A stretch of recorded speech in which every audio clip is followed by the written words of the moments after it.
बहुत तेज बारिश में हीरा भगत बैलगाड़ी में अनाज की बोरियां लेकर जा रहा था, लेकिन पानी और तूफान की वजह से आगे कुछ दिखाई नहीं दे रहा था। अरे नहीं, ये भगवान, क्या हो रहा है? आज ही बारिश आनी थी। मेरी मेहनत की फसल अगर पानी में भीग गई तो क्या होगा? उसी वक्त अचानक से चलते चलते एक छोटे पत्थर की वजह से बैलगाड़ी का पहिया थोड़ा डगमगाया और एक गड्ढे में जा फंसा। अरे ये क्या हो गया? हीरा नीचे उतरकर देखने लगा। नहीं नहीं नहीं, अब मैं इसे कैसे निकालूं? तभी वहाँ पर एक अनजान आदमी आता है, मुंह ढका है। घोड़े पर सवार एक हट्टा कट्टा आदमी उससे पूछता है, क्या कोई मदद चाहिए? आप कौन है भाई? मैं राजदारी हूँ। देखा आपकी बैलगाड़ी फंस गई है तो सोचा मदद कर दूं।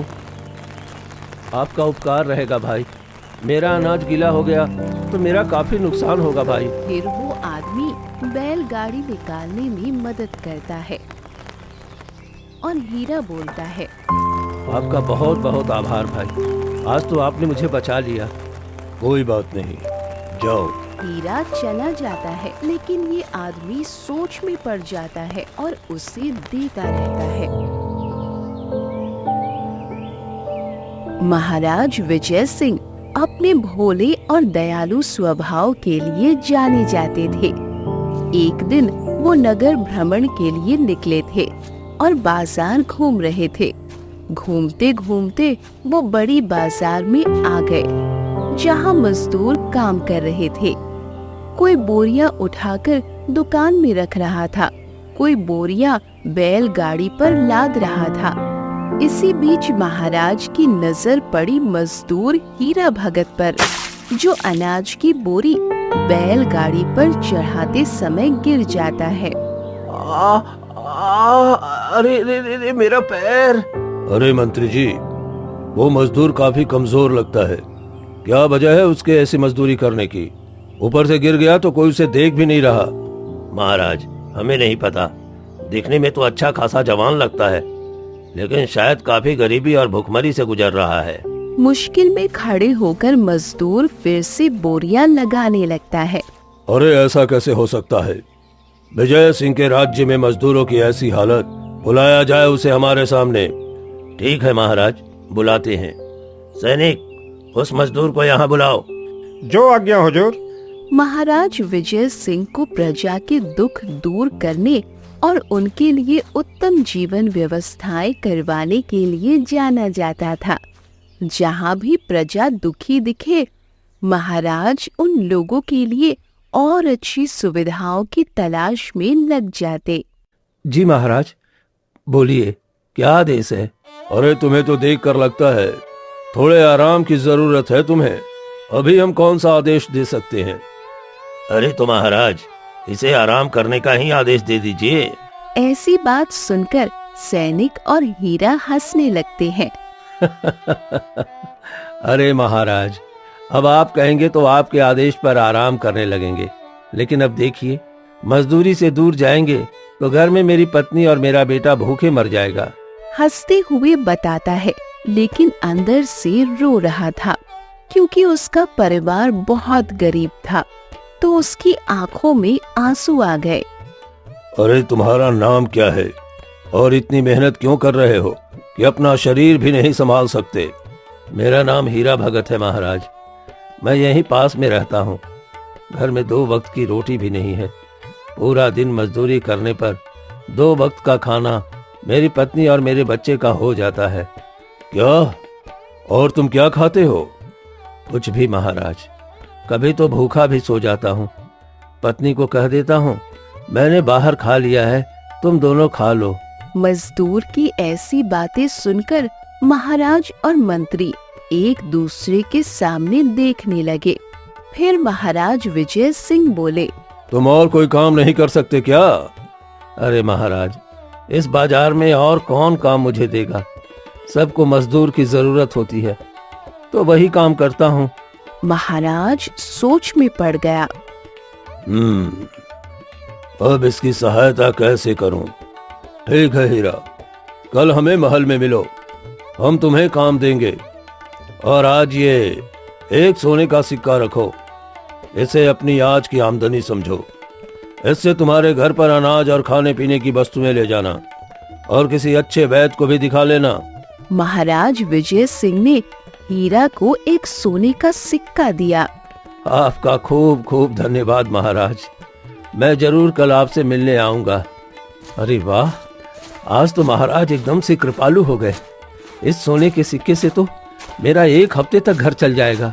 फिर हीरा बाजार से अपने घर के लिए सामान लेता है और घर की ओर जाता है।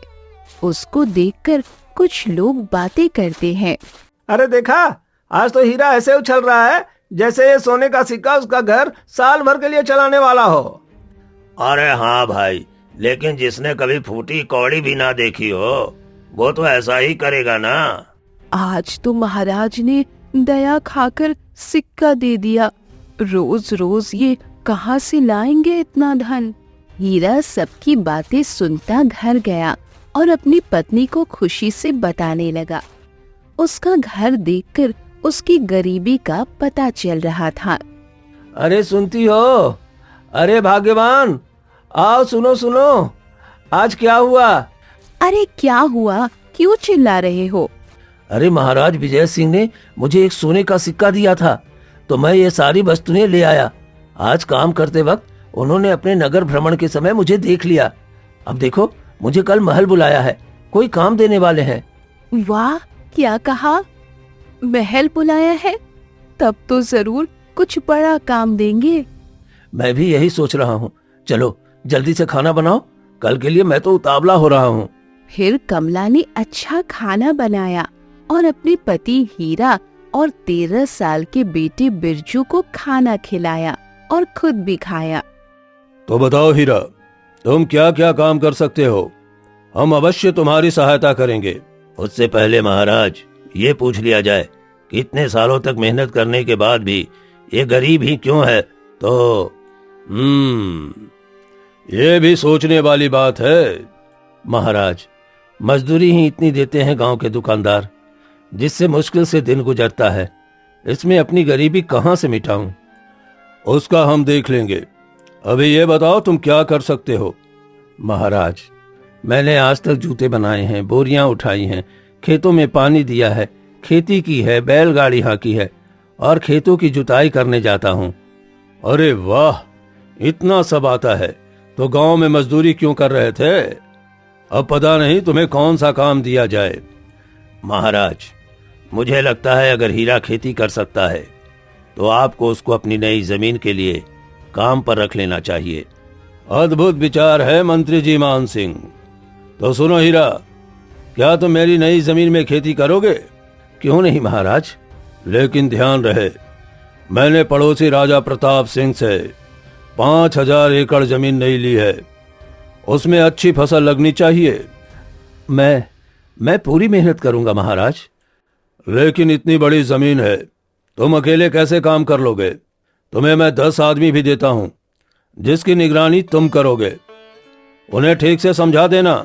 जी महाराज, सिखा दूंगा। तो चलो ठीक है, बताओ तुम एक दिन की मजदूरी से कितना कमाते थे? हीरा समझ गया कि महाराज को वो जितना बताएगा उससे ज्यादा ही देंगे, तो उसके मन में लालच आ गया। अगर मैंने बता दिया कि मेरी आमदनी 10 आना थी तो महाराज मुझे उससे ज्यादा देंगे, तो क्यों ना मैं 100 आने ही बता दूं? नहीं, 200 आने बता देता हूँ। जी महाराज, मेरी आमदनी बाजार में 200 आने थी। मंत्री और महाराज दोनों एक दूसरे के सामने देखने लगे और समझ गए कि इतनी मजदूरी तो किसी को नहीं मिलती, और अगर मिलती हो तो ये गरीब ना होता। हम समझ गए हीरा, हम तुमको 10 गुना अधिक आमदनी देंगे। मंत्री जी, आज ही 1 महीने के 2000 आने पहले ही हीरा को दे दिया जाए। और हीरा, काम अच्छा होना चाहिए, कल से ही शुरू कर दो। जी महाराज। सुनो सिपाही, हमारे हिस्से से 2000 आने हीरा को देकर उसको जमीन दिखा दो। जो आज्ञा हुजूर। हीरा तो चला गया लेकिन मंत्री जी को चैन नहीं पड़ा। महाराज, वो हीरा झूठ बोल रहा था। 2 सवाने आमदनी तो व्यापारी की मदद करते लड़के की भी नहीं है। मैं जानता हूँ मंत्री, लेकिन उसके घर में खाने तक के पैसे नहीं है, इसलिए वो झूठ बोल रहा है। और अगर उसने लगन से काम किया तो अच्छे से हमारी फसल उगेगी, तो अच्छे से हमारी फसलें उगेंगी और हमारे राज्य की तिजोरी भर जाएगी। समझ गया महाराज। इस तरह महाराज विजय सिंह ने हीरा को ईमानदारी दिखाने का मौका दिया और वो खुश होता हुआ घर गया और अपनी पत्नी कमला और बिरजू को पैसे दिखाते हुए बोला, अरे देखो कमला, 2000 आने एक साथ। क्या कहा बापू? 2000 आने? फिर हीरा ने सब बताया और वो तीनों खुश हो गए। अगले दिन हीरा पहुंच गया महाराज की बंजर जमीन पर खेती करने के लिए। समय बीता और हर रोज मंत्री हीरा को 2000 आने देने लगा। धीरे धीरे 4 महीने बीत गए। खेत में फसल आने लगी और हीरा ने अपनी आमदनी से बचत करके एक पक्का मकान भी बना लिया और जरूरत पड़ने पर हीरा खेत में काम कर रहे मजदूरों को भी सिखाने लगा। सुनो सब लोग, अब हम कल से इस खेत से फसल उठाना शुरू कर देंगे। दूर से मंत्री देख रहा था। काम तो हीरा मन लगा कर रहा है। जी हुजूर, चलिए महाराज को बताते हैं। महाराज, हीरा काम तो मन लगा कर रहा है और खेत से फसल काटना भी शुरू कर दिया है। अति उत्तम, चलो एक बार फसल देख ली जाए। हीरा को भी वहाँ बुलाइए मंत्री जी। हाँ बिल्कुल महाराज। सबके साथ हीरा भी खेत में हाजिर होता है और महाराज गेहूं के दाने देख रहे थे। अरे वाह, इतनी अच्छी फसल है तो दाम भी अच्छा मिलेगा। क्यों न इन्हें विदेश में बेचा जाए ताकि हमारे राज्य की आमदनी भी बढ़े। बहुत ही अच्छा विचार है महाराज। विदेश की बात सुनकर हीरा और चमक उठा। हीरा, हम तुमको आज से 2500 रुपए की आमदनी देंगे। अरे वाह महाराज, आप तो कितने दयालु हैं।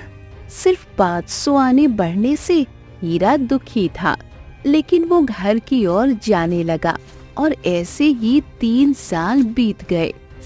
हर फसल के बाद महाराज थोड़ी आमदनी बढ़ा देते और अब तक हीरा का हर दिन की आमदनी 5000 आने हो गई थी।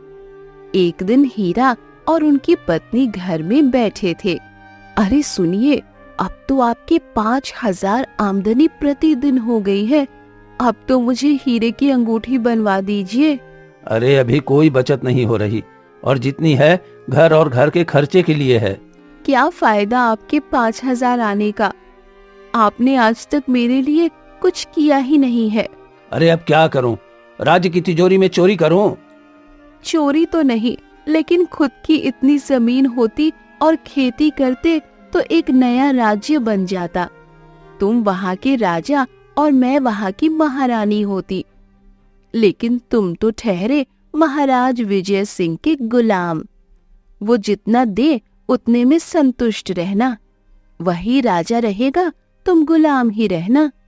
कमला की बात सुनकर एक टक तो हीरा चौंक गया और सोचने लगा। सही कहती हो। वैसे तो ये सब विजय सिंह ने ही दिया है, लेकिन उसने कोई दया नहीं की है। मेरी मेहनत का ही फल हमें मिला है। और वैसे भी इस पूरे राज्य की जमीनों में से सिर्फ उसी की जमीन की फसलें विदेशों में जाती हैं और कीमत 10 गुना ज्यादा मिलती हैं। अरे शुरू से अभी तक तुम्हारी आमदनी कितनी बढ़ी? महाराज अपनी तिजोरी भरने के लिए तुम्हारे भोलेपन का फायदा उठा रहे हैं। मुझे तो अभी तक सिर्फ 2000 आने से 5000 आने ही दिए जाते हैं। मतलब मेहनत तुम करो और राज तिजोरी महाराज भरे। तुम्हें अपना हिस्सा मांगना चाहिए। अरे कैसी बातें करती हो कमला? भला मजदूर को भागीदारी कौन देगा? तो फिर रहो, इतने बड़े घर के मालिक होने के बाद भी मजदूर ही। उतना कहकर कमला मुंह फुलाकर चली गई। अगले दिन हीरा खेत में काम कर रहा था, गेहूं के दाने देख रहा था। अरे इतना ज्यादा धान पकता है इस जमीन में, महाराज को थोड़ी ना पता चलेगा अगर रोजाना 2-4-5 बोरी कम हो जाए। फिर हीरा ने खेत से बैलगाड़ी में रोजाना 2-5 बोरियां निकालना शुरू कर दिया। अब मैं इसे बाजार में बेच दूंगा। 5,000 आमदनी एक दिन की कमाई और 5,000 आने का धान। इस तरह कई महीने बीत गए और नई फसल लग गई। अब इस चावल के दाने को मैं अपने घर ले जाऊंगा। इस तरह हीरा को एक लत लग गई। वो हर नई फसल में से जितने दिन कटाई होती उतने दिन कुछ बोरियां अपने घर ले जाता। अरे वाह, ये हीरे की अंगूठी क्या महाराज ने भाग दे दिया क्या? अरे नहीं, मैंने अपना हक ले लिया। लेकिन हीरा को पता नहीं था वो जो धन खा रहा था वो गांव और राज्य की भलाई के लिए महाराज इकट्ठा कर रहे थे और वो गरीब लोगों की भलाई के लिए एकत्रित हो रहा धन खा रहा था। इस बार इस बाजरे की फसल से 2-2 बोरियां और जोड़ लूंगा। इस तरह हीरा की लालच बढ़ने लगी और अब तो वो काफी सारा धन चुराने लगा और रोज बैलगाड़ी में बोरियां ले जाता। लेकिन उसे सुकून नहीं मिला तो वो महाराज के पास पहुंच गया। आओ आओ हीरा, कोई विशेष कार्य? महाराज, आपसे एक विनती करनी है। बताओ, क्या बात है? महाराज, मुझे हमारे खेत में हिस्सेदारी चाहिए। क्या बात करते हो हीरा, ये राज्य के खजाने और प्रजा के लिए है, तुम्हारी हिस्सेदारी कैसे हो सकती है? माफ कीजिएगा महाराज, लेकिन राज्य के नाम पर आप अपनी तिजोरी भर रहे हैं और मैं मेहनत पर मेहनत करता जा रहा हूं। कैसी बातें कर रहे हो हीरा, तुम्हें जरूरत से ज्यादा आमदनी पहले से ही मिल रही है। नहीं महाराज, अगर ऐसा रहा तो मैं काम नहीं करूंगा और दूसरे राज्य के राजा के खेत में चला जाऊंगा। महाराज विजय को गुस्सा आया और उन्होंने दरबार में आदेश दिया। सुनो सब, मुझे और हीरा को अकेले छोड़ दो। सब दरबार छोड़कर निकल गए। सुनो हीरा, अगर कोई और राजा के पास जाना है तो किसी ऐसे के पास जाना जिसे पता हो कि तुम उसकी जमीन से अनाज चुरा कर जा रहे हो और तुम्हारी बैलगाड़ी जमीन में फंस गई है, फिर भी वो माफ कर दे और मदद कर दे। क्या क्या वो आदमी आप थे? इतना ही नहीं, उसके बाद भी हमने तुम्हें कई बार देखा है चोरी करते हुए, लेकिन हमें लगा था तुम बदल जाओगे, लेकिन तुम में कोई बदलाव नहीं आया। अगर मैंने बता दिया होता कि मैं महाराज हूं तो तुम्हें डर लगता, इसलिए मैं चुप रहा और मुंह को ढके रखा। मुझे तो यह भी पता था कि जब तुम्हारी आमदनी 20 आना भी नहीं थी, तुमने लालच में 200 बताया था। अब सबके सामने ये बताऊं या जा रहे हो? सबको पता चल गया तो देशद्रोही कहलाए जाओगे। शर्मिंदा होकर हीरा महल से निकल गया, लेकिन रास्ते में उसे चैन नहीं पड़ी। चलते चलते वो सोच रहा था कि अब महाराज से किस मुंह से बात करूंगा। घर पर उसकी पत्नी कमला सो रही थी। बिरजू गया है अपने दोस्तों के साथ शहर, ये सो रही है। फिर हीरा ने तिजोरी से एक सोने का घड़ा निकाला और कहीं जाने लगा। अब मैं इसे इसी खेत में छुपा दूंगा, आखिर ये इसी जमीन का है। फिर खुदाई करके महाराज को दे दूंगा। उसी वक्त 3 डाकू आते हैं। उनके पास 2 कुत्ते भी हैं। वो हीरा को घेर लेते हैं। क्यों चोरी का माल छुपा रहा है? यह काला धन है, तुझे अभी मार कर ले लेते हैं, किसी को पता भी नहीं चलेगा। जल्दी से हमें दे दो, नहीं तो मार देंगे। जल्दी से हमें दे दो, नहीं तो मार देंगे। कौन हो तुम और तुम्हें कैसे पता चला कि यह काला धन है? और काफी दिनों से देख रहे हैं, तुम बैलगाड़ी अपने घर रवाना करते हो और दिन में अनाज बेचते हो। यह राज्य से चोरी किया धन है, तुझे लूट लेंगे तो तुम महाराज को हमारी शिकायत कैसे करोगे? तीनों डाकू हमला करते हैं और उनके कुत्ते भौंकने लगते हैं। तभी महाराज और मंत्री जी आ जाते हैं। रुको, ये क्या कर रहे हो तुम लोग? तुम लोग इस राज्य में वापस कैसे लौटे? हमारे दुश्मनों ने इन्हें छोड़ा होगा महाराज, नहीं तो इन्हें वीराना बन के काले कैद खाने में रखा था हमने। हीरा घायल हो गया और डाकुओं ने और कुत्तों ने महाराज और मंत्री पर हमला कर दिया। हार मानते हो? मैं हार गया महाराज। सही कहा, तुम हार गए। चलो अब इन्हें महल के काल कोठरी में बंद करते हैं। महाराज, ये धन यहाँ छुपाकर सवेरे निकालकर राज्य को सौंपना चाहता था, उतने में इन्होंने हमला कर दिया। कोई बात नहीं हीरा, तुमने ईमानदारी आखिरकार दिखा ही दी। जितनी मेहनत से काम करते थे उतनी ही ईमानदारी से किया होता तो आज ये दिन ना आता हीरा। माफ कर दीजिए हुजूर, मैं शर्मिंदा हूँ।